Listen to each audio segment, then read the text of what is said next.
Hey everyone, welcome back. I'm Michael and we're going to be getting right back into some more Reddit stories. If you enjoy the video, make sure to leave a like and subscribe. Now, without further ado, let's begin. This story was posted by a user named PrettyYayflow in the AITAH subreddit. The post is titled AITA for kicking my fiancé out after joking that he got me pregnant on purpose. I have been with my fiancé for 3 years. We met while I was on holiday, and a few weeks later, he followed me on Instagram, and the rest is history. We got engaged last year, and a month later, we found out I was pregnant. We have a beautiful 6-month-old. We hosted Thanksgiving this year, and my fiancé was drinking quite heavily. After dinner, my mom and I were talking about the wedding, which my parents are paying for. I overheard my fiancé tell my brother, who was just as drunk as he was, that he needed to tie me down and get me pregnant before I realized what a dickhead he was. They laughed it off, but it rubbed me the wrong way because our baby was not planned. I wasn't ready for a child and we were using condoms, but after a few instances where the condom broke, I decided it would be safer if I got on birth control. During the first month on birth control, I got pregnant. We were told that could happen and he said he would pull out to be safe, but I still got pregnant. I was scared as hell, but I personally didn't want to get an abortion, so I decided to keep the baby. I work for my dad's company and my fiancé works at a country club. Money wasn't necessarily why I didn't want a baby, I just wanted to do more before starting a family. I spoke to my fiancé about what he said, and at first he claimed he didn't remember saying it, which was believable because of how drunk he was. Then he said it was just a joke and meant as a compliment because I'm so amazing. So I said, okay, good, because we're getting a prenup. I was just joking, but I also wanted to see how he reacted. He was pissed. He said, why the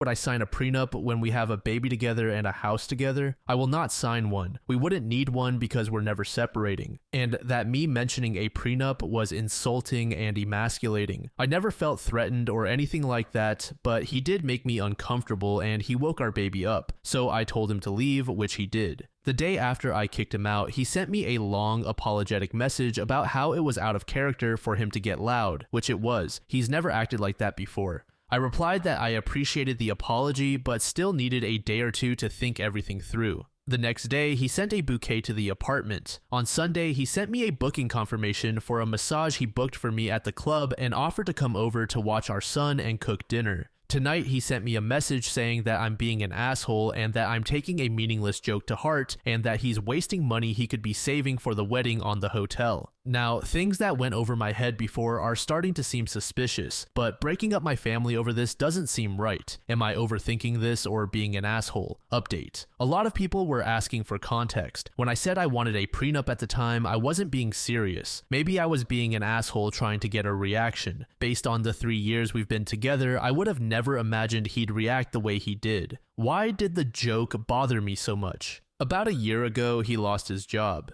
He was never really clear why, and for the next 3 or 4 months, he didn't really do much. He said he was trying to figure out what he wanted to do next. That was the first time he brought up having kids, indicating that he was ready. We had a candid conversation where I expressed that while I want kids someday, I just don't want them anytime soon. I enjoy my job, I had trips planned, and I wanted to be married first. He agreed with me that we should wait 3 or 4 years. My dad's company got a contract at the club, which is how he got his job there. During the time he was out of work, my friends would joke that he was a stay-at-home boyfriend and that I was the provider, and they'd say he'd be a stay-at-home dad because I was paying the bills and rent by myself. At the time, that didn't bother me. I had lived there by myself before we got together, so it wasn't a big deal. But I guess it was them who first made me question things. To be honest, I don't know how long the condoms were breaking. A lot of people are saying they've never had them break, and I can't say I remember it ever happening before. I noticed the first time that it looked like it had split, and then I checked it the next time and found it was also broken, which is when I decided to get an IUD. He didn't want me to, but I stood my ground and we compromised. I got on the pill instead. I know we should have continued using condoms, but he said he'd run out and that since I was on the pill, we didn't need them. In hindsight, yes, I should have insisted we still use them, but I chose not to have that battle. I thought we'd be okay. He knew my opinion on abortion and that if I got pregnant, I would raise the baby unless there was a medical reason not to. Financially, my family is successful. I work for my dad's company and have 2 trust funds, one of which I received at 18. Before I got pregnant, I was making plans to start my own house flipping business, but I decided to put that on hold. I still work from home with flexible hours, but he said that once we're married, he wants me to stop working so I can focus on our kids and that he'll support us. However, I've never really liked that idea, mainly because although I've never had to worry about money, my parents always taught us the importance of financial stability. My mom always said to never be financially dependent on anyone. Plus, with my fiance's current salary, I'm not sure it would cover all of our expenses. The only reason why I haven't told my dad is that they have a good relationship, and I don't want to blow everything up over an overreaction on my part. Without context, I would think that this quote-unquote joke was fine. However, learning that OP wasn't prepared for a child yet, chose to keep the baby, is definitely concerning. Even if her partner truly only meant to make a joke, he messed up. He should have known that OP didn't want a child at the time of her pregnancy and that saying something like this was bound to stir up some issues. Obviously, the first steps would be to apologize and attempt to reconcile, which OP's partner did do, but then he backtracked on all of that effort by saying that OP overreacted. Based on the rest of the background information about OP's partner, he seems very immature and has never grown up. I also tend to support the idea that people are more likely to show their genuine feelings on certain topics when they're drunk. Not all of the time, but occasionally that's when people show their true colors. User Odd Preparation said, I agree with other commenters. Pursuing a prenup seriously will reveal how much of a joke your ties together are. Prenups protect both parties. When you talk, I think you should ask him what his real serious issue is with a prenup, especially if it would also protect his assets in the case of separation. If you are never going to separate, then why would having one even make a difference to him? He should feel confident in his ability to love you and make this relationship last. So a hypothetical future where you aren't together shouldn't even be a concern. You're not the asshole for not overthinking this. The time to talk about finances and your future together is now, not after the wedding.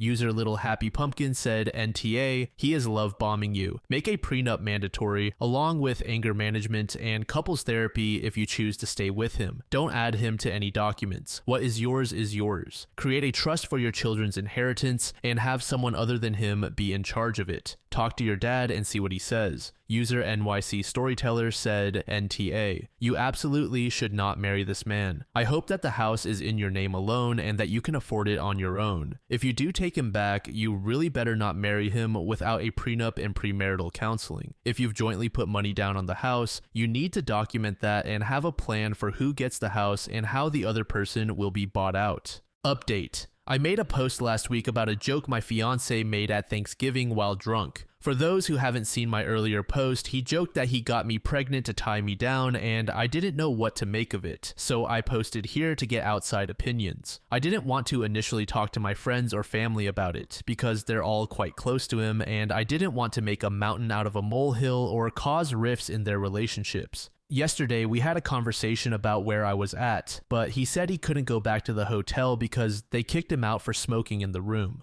He stopped smoking while I was pregnant, but he said I was stressing him out, so he had to stay at the apartment. While I was on the phone with one of my friends in the bedroom, he came in, took the phone from me, and told me to come eat. While we were eating, he said that he understood what I said and that things needed to change for us to move forward. He then proceeded to list all the things I needed to do to make things better. His tone throughout the conversation made me uneasy. I texted my dad saying that he was making me uncomfortable when he wasn't looking. I went to check on the baby and when I came back, I saw him take my keys out of my purse but didn't say anything. He took my silence as agreement to everything he said and went to bed, acting like everything was normal. I stayed in the living room and my dad, bless him, drove 6 hours to come and get us. My dad arrived at the apartment around 5 this morning while my fiancé was still sleeping, and we left. My son and I are at my parents' house now. My fiancé has been blowing up my phone since this morning. I sent him a text as we were driving off, saying he wasn't respecting the fact that I needed space and time to figure everything out. I told him he could stay in the apartment while I stayed at my parents'.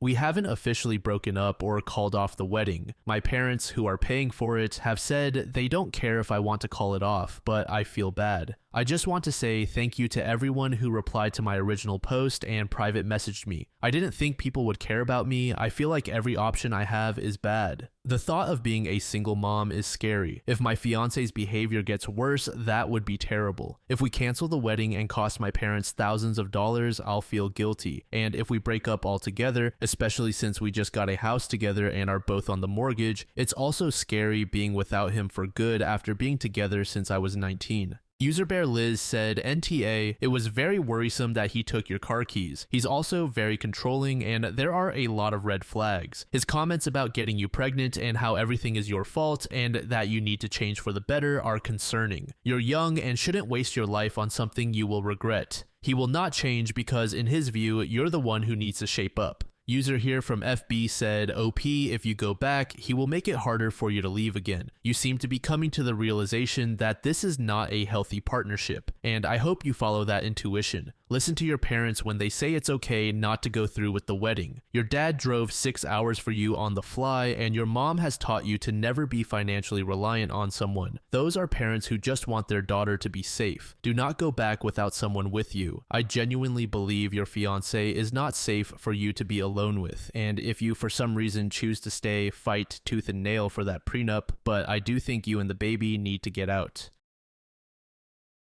This next post was made in the relationship subreddit by a throwaway account. The post is titled, My GF won't stop comparing herself to an old friend of mine and it is really pushing me away. Melissa and I have been dating for a little less than 2 years. It's been an amazing relationship, admittedly my only one, but I am really happy with her. We are both in PhD programs at the same university, but in different STEM fields. We've been considering moving in together, getting pets, and overall I'd say our relationship is pretty serious. She has even mentioned getting married before. I can definitely see a future with her, but it's still a bit early for me. Right now, I'd like to focus on my research and securing a future that can support both of us. She took that kind of harshly, but I just wasn't ready to commit to something like that yet. That was the only bump we've had until Natalia entered the picture again. Some background info, Natalia and I went to the same college for undergrad. She studies the same branch of biology as my current girlfriend and is a year younger than I am. We were in the same science-related clubs and a professional fraternity together, and we quickly became very close friends, as Natalia and I had extremely similar personalities and interests. We spent weekends together, were each other's dates to all formal events, but we never dated even though we both liked each other and slept together. We were just too scared to ask each other what we wanted. It sounds silly and immature, but that's just what happened.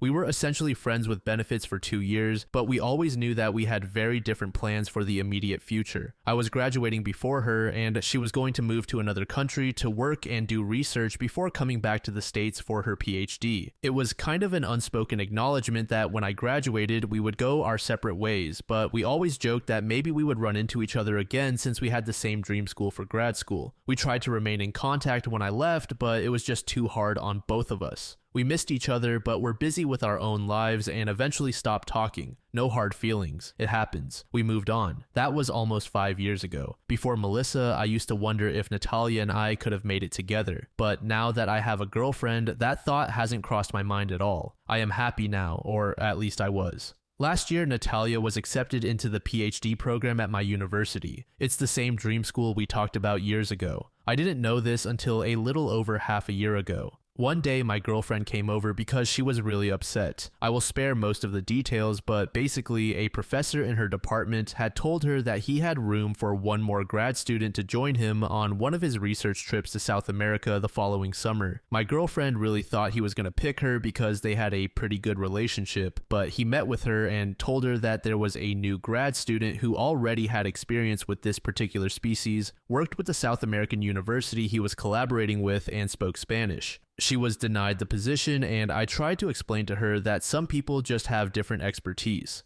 Over the next month, she would tell me more and more about this new grad student, how everyone who met her practically fell in love with her or found her extremely interesting, that she was super cool, fawned over, etc. It made my girlfriend extremely sad because she has always had issues with insecurity and feeling like she has to try extra hard for people to think she's worth anything. I tried to tell my girlfriend that she is great at what she does and to stop comparing herself to other people because it just makes her upset. But she said, no, you haven't seen her yet. She's extremely smart. She's been all over the world. She's a literal 10. Natalia is utter perfection. I kind of froze at that moment because somehow I immediately knew this was my friend. I kept trying to tell my girlfriend all the ways I admired her, but I realized it wasn't helping, so all I could do was listen to her and be someone she could vent to. I admit I was curious, but I didn't want to complicate things for Melissa, so I didn't try to contact Natalia or find out if it was even her. A few weeks later, however, I ran into her at a cafe on campus. It was really great to see her again. We sat together for about an hour and a half, just catching up with one another. I told her about my research and she told me about hers. She had accomplished so much for herself in the few years since I had last seen her, and I was so happy for her. I mentioned that I had a girlfriend who was in the same department as she was, and she asked if we could all hang out sometime since she was still new to the town. Natalia seemed really excited and not at all disappointed. We exchanged numbers and parted ways. It felt evident to me that we had moved on. Whatever romantic feelings we had for each other were purely platonic now. We were both doing very well and genuinely happy.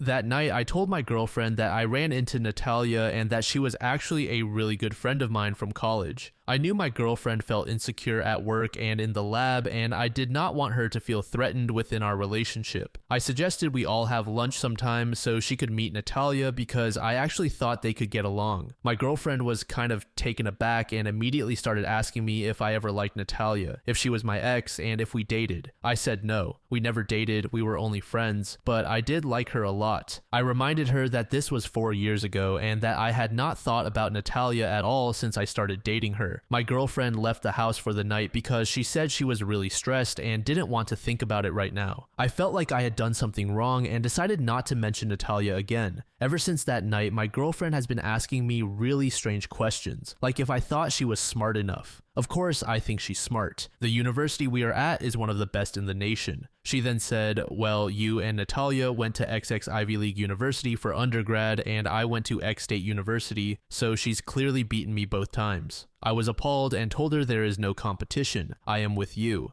It doesn't matter where you went to undergrad, look at where you are now. She just wouldn't stop talking about how much more experience Natalia has and how much better her resume probably looks. She would ask me this multiple times and it really upsets me to see how much she works herself up over these things. What's worse is when she compares her looks to Natalia's. Lately, Melissa will not stop complaining about how pale she is, how easily she sunburns, how short her hair is, and how nothing fits her well. She says, I wonder how Natalia stays so skinny. I wish I were mixed like Natalia. Natalia is so exotic looking. I always tell her how beautiful she looks and how attractive I find her. Melissa is beautiful. I love everything about her, even though she doesn't love herself as much as I do. I would never say this to Melissa, but Natalia is definitely more of a conventionally attractive woman in terms of arbitrary societal beauty standards. But that doesn't matter to me. I don't love my girlfriend just because of her looks. It's so difficult to convince someone that you find them attractive when they want to jump out of their own skin. I have caught Melissa stalking Natalia's Facebook profile, Instagram, and lab page. It's ridiculous. I can't understand why she does it when it just makes her upset. Melissa isn't fat at all, but lately she has been rejecting me when I try to initiate sex because she feels fat or not sexy enough, which I think is due to the aforementioned insecurities. I try to talk her through them, but it always ends with the same conclusion. She says, I'm sorry, I'm not good enough. I only talk to Natalia at the cafe. We have lunch together maybe twice a week, but we never plan it. I have always eaten lunch at the same time and place, and Natalia comes in every few days. When she does, we sit together for about an hour and talk. Occasionally, she will text me before lunch asking if I'm there or planning on going, and that's the only time we text or talk outside of the cafe. I feel like this is an appropriate amount of communication for two friends. I feel bad for not being able to hang out with her more, but I know it would upset Melissa. There have been a few times when Melissa has joined me at the cafe and Natalia has sat with us. Honestly, Melissa is straight up rude to her. At first, I think she tried to be nice, but just got too upset. She either remains silent or responds with really short, cold answers. It makes me really sad because I know Melissa is struggling with insecurities, but Natalia is a really good friend of mine who has only been nice to me. She has invited me and Melissa out numerous times, but each time Melissa declines. I once told her I was going to attend a comedy show with Natalia and Melissa broke down, so I decided I wouldn't ever go anywhere with Natalia unless Melissa was there too. Some of you might say, why don't you just stop talking to Natalia? Is she more important than your relationship with Melissa? I don't really know what to do. I see Natalia for 2 hours a week and we don't hang out or even talk outside of that. I have given Melissa no reason to think I am cheating or being unfaithful. Natalia has only ever been a good friend to me, and I shouldn't have to cut her out of my life when she already plays such a small role. It feels kind of unfair because honestly, sometimes I wish I could see Natalia more because she's a really wonderful, interesting person. But Melissa is definitely a priority in my life, so I have kept our friendship very casual and minimal. I think there is a bigger problem. Melissa is not the same person I entered into a relationship with. She's sad, always stressed, and much more cranky and snappy with me. Her insecurities make her shy away and retreat into herself, so it feels like I can never reach her anymore. She has been denying me and complaining about how she isn't good enough for me, which has honestly been pushing me away from her. I find that I no longer want to deal with her insecurities and constantly validate that I love her. I have suggested therapy before because I think the real problem is not Natalia, but rather Melissa's underlying insecurities. This is not normal and it causes her so much unnecessary stress. Melissa always says, okay, I'll think about it. But when I bring it up again, she gets really defensive and asks me why I think something is wrong with her. I don't. I just think a professional would be able to help her work through her thoughts better so that she can accept herself more because clearly what I'm saying doesn't get through. It's hard to see her so unhappy.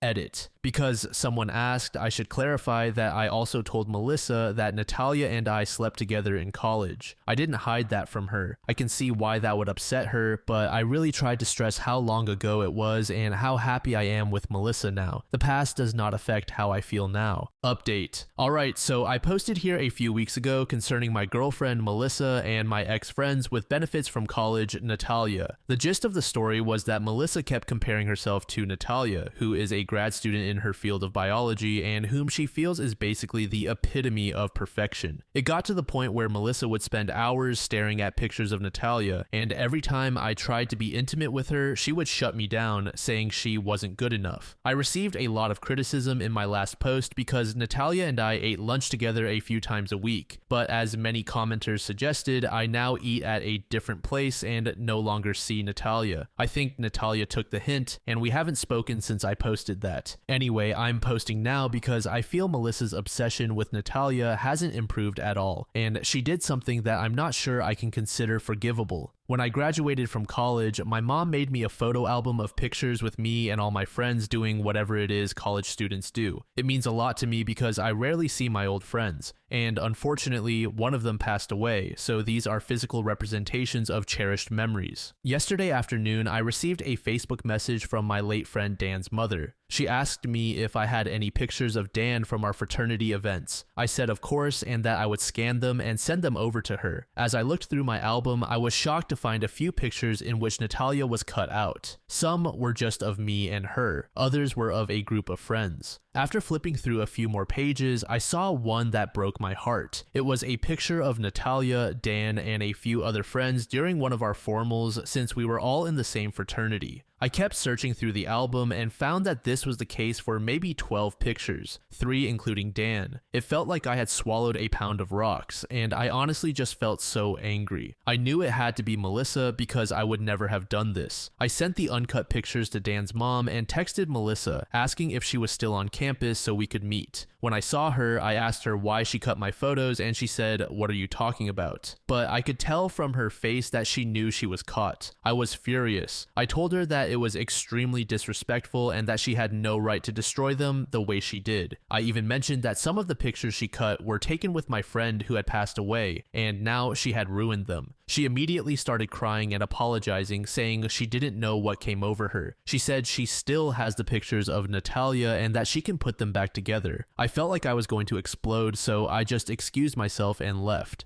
Melissa has been blowing up my phone since then, but I haven't read any of the messages or listened to the voicemails. I feel so drained. In my last post, I got a lot of criticism, so I bet many of you will think I had this coming. I know I can't convince you how hard I've tried to make Melissa feel like she's the only girl I want to be with. No matter how many times she has asked me if she's pretty or if I find her sexy or smart, I always tell her how amazing I think she is, but it just isn't enough. Maybe I should have never spoken to Natalia when I found out she was attending the same university as me, but I don't think that gives my girlfriend the right to destroy my property. The album has literally sat on my shelf for years. It's not like I look at it every day and fawn over my ex. I've never even shown it to Melissa, so she must have been snooping through my belongings, which honestly wouldn't bother me if she hadn't destroyed the pictures of my dead friend because of her petty jealousy. I just feel exhausted. It feels like I'll never make Melissa happy. Sure, maybe I could have done things differently, but it feels like she has never tried to work on her insecurities or confidence in herself either. Update 2.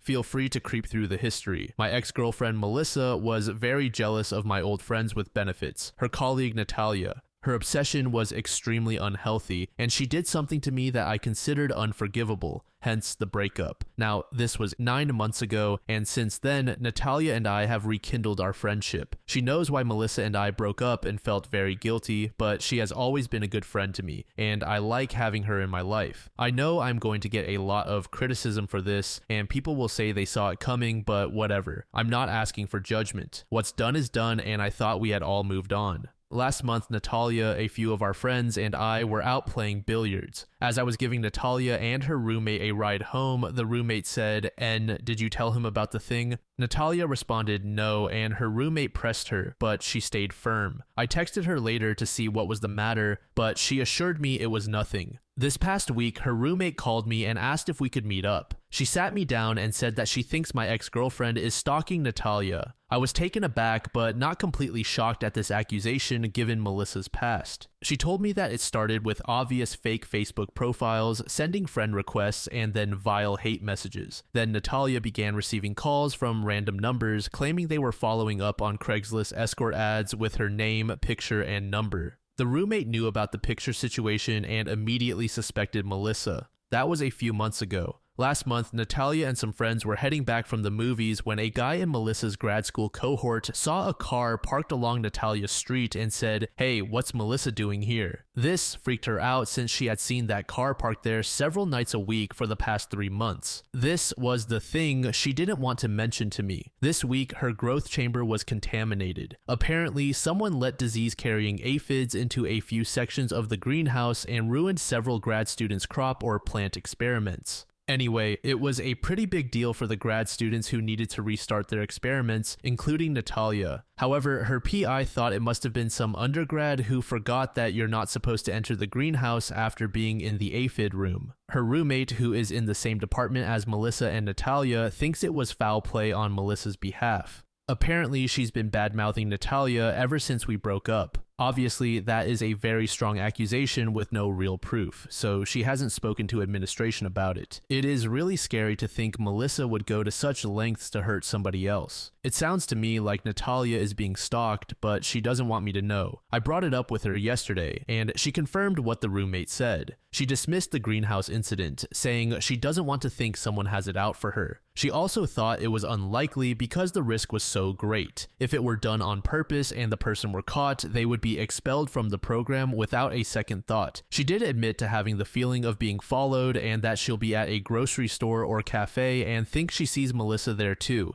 She thinks she's just paranoid and letting her roommate get into her head. However, this happens more frequently since we've started hanging out together. I asked her if she has spoken to Melissa or wanted me to say something to her, and she said absolutely not. I'm feeling like this is all my fault, and I keep screwing up. If I had left Natalia alone after breaking up with Melissa, this wouldn't be happening to her. I haven't spoken to Melissa since the breakup, and I don't think speaking to her about this would do any good. I wouldn't doubt that Melissa is capable of stalking and sabotaging Natalia's work, given her history, but I haven't seen anything with my own eyes yet. Is there something I can do before this gets worse? In my last few posts, many people said I had handled things wrong, and I want to make sure I do something right for once. Should I stay out of it or should I investigate? Please give me advice and not judgment right now. I am worried for my friend. User GigaCheese said, I wish this one weren't real, but there are absolutely Melissas in the world who are pathologically insecure, impulsive, and pathetic enough to do what she did. User Substantial Maze said, for all of Melissa's faults, her intuition was spot on. This guy wasn't over Natalia, hadn't fully committed to Melissa, wasn't even that nice about her in his first post, and started putting himself in places to see Natalia more and more.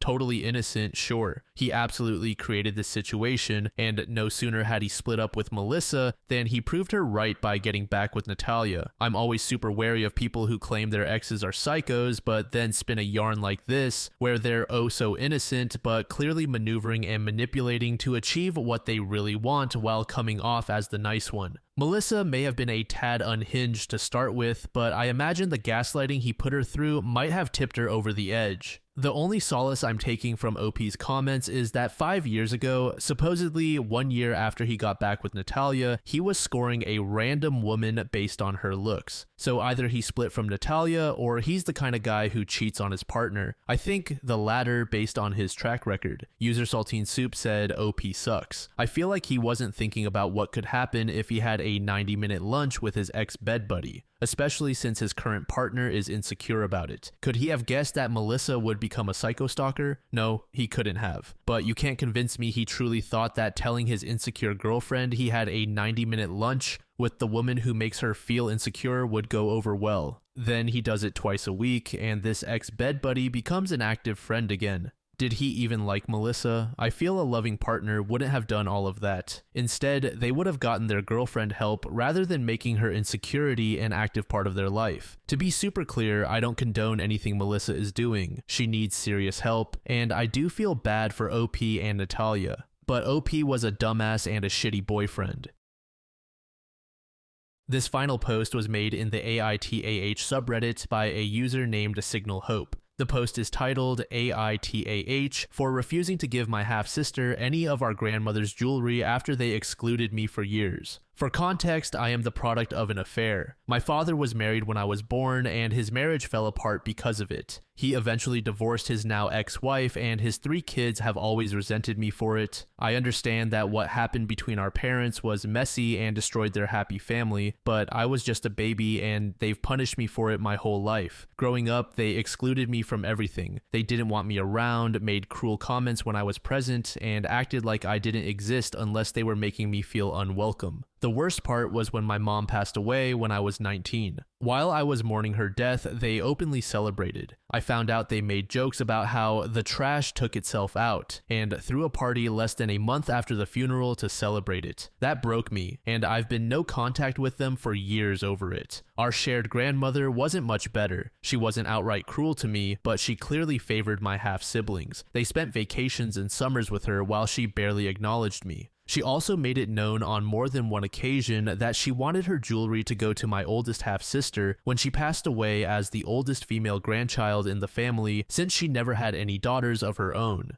It was well established among everyone who knew her that this was her intention. However, she didn't leave a notarized will, so legally, her estate went to my dad as her only child. To my shock, my dad gave the entire jewelry collection to me. He said he regretted how I'd been treated by the family and wanted me to have something meaningful. It was the first time he had ever done something to truly acknowledge me, and I was floored. Now, my half-siblings are furious, especially my oldest half-sister. She's demanding I give her some of the jewelry, claiming that since she was closer to our grandmother and that our grandmother had always intended for her to have it, it's unfair that I kept it all. She even said I wasn't really part of the family and has been calling me selfish and accusing me of stealing what was rightfully hers. I refused. I told her that after years of being treated like garbage, I'm not giving up the one thing my dad has ever done to acknowledge me. She accused me of being bitter and petty, saying I'm using this to punish them for things that happened years ago. I'll admit that part of me feels like I'm finally getting some compensation for their horrible treatment of me. But another part of me wonders if I'm being petty or cruel by keeping it all when the others were so much closer to our grandmother.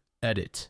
Due to some people making assumptions about my mother, she did not know my father was married originally. They married after my father's divorce because at the time, my mother could not support the two of us by herself, and being an unmarried pregnant woman was a major cultural taboo for her. My father spent most of his time at home trying to make it up to his children, my half-siblings, during his custody time. As far as I am aware, my mother never treated them poorly. They tended to ignore her, and she did the same when they were around our house. Update. First, I want to thank everyone for the responses, advice, and support. I never expected this post to gain so much attention, and it's been overwhelming but also incredibly validating to know that so many of you understand where I'm coming from. After reading through the comments and reflecting on everything, I decided to stand firm in my decision to keep the jewelry. This is the first meaningful gesture my dad has ever made toward me, and I'm not going to give it up, especially to people who have done nothing but make me feel like an outsider my entire life. For greater clarification, the jewelry also represents a larger apology to me. No one has ever apologized for the treatment I faced throughout my childhood, even when I chose to cut them off. Not for the constant name-calling, not for the actual slurs they would regularly use against me, not for the unwanted comments about my weight and how I was a pig just like my mother. None of it. This is the only apology I've ever received that even tangentially relates to my childhood. That said, I didn't want to completely close the door on reconciliation, so I reached out to my dad to discuss everything. I asked him why he gave the jewelry to me and what he thought about the backlash from my half-siblings. He admitted that he regrets how he handled things during my childhood and feels that he prioritized his other kids at my expense. Giving me the jewelry was his way of trying to make amends, even if it's late. I also told him about how my half-siblings were treating me now and the things they had said about my mom in the past. He was upset and said he would speak to them about their current behavior, though that wasn't my intention, and I doubt it will make much of a difference. As for my half-siblings, the situation has only escalated. My oldest half-sister sent a long message accusing me of being vindictive and selfish, still claiming that I'm taking the jewelry out of spite. She tried to guilt-trip me again by bringing up how close she was to our grandmother and how much she wanted these specific pieces to remember her by. I didn't respond, but I've saved the messages in case things get worse.